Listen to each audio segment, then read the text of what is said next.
The Charles Stewart Mott Foundation has been standing strong for 100 years and counting.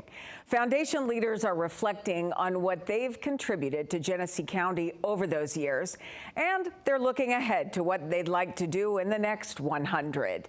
As Mid-Michigan Now's Kyle Macon reports, the organization has been a key source of funding for nonprofits across our area.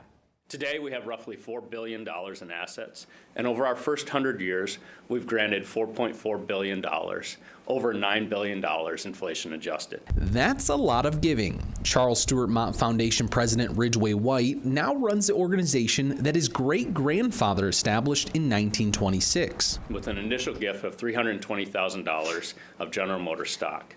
He made subsequent contributions in later years of stock and securities that totaled $195 million by 1963. Since then, the organization has only grown and wants to stick around for another 100 years. They plan to give out more than $2 billion in grants between now and 2035, and the majority of that money will go to support helping Flint youth. Up to $370 million to support the education continuum in Flint.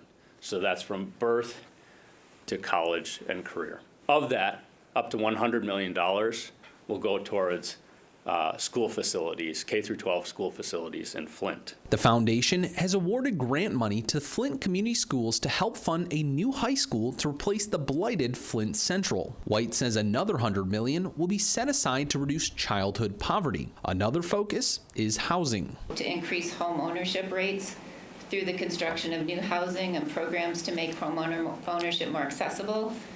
We'll also work to ensure that neighborhoods are free from abandoned houses and blight. The C.S. Mott Foundation has played a major role in Flint's recovery from the water crisis. That commitment will continue through further efforts over the next 10 years. They plan to pump another $100 million into their One Water program. Affordable, accessible water for all from the source to the tap. And that will be focused on the Great Lakes and rolling out an initiative to create a new national One Water policy. That policy looks to make sure the communities are managing their water systems the right way. White says the goal with these grants is to give everyone a fair chance at being successful, regardless of your income or where you live. In Flint, I'm Kyle Macon.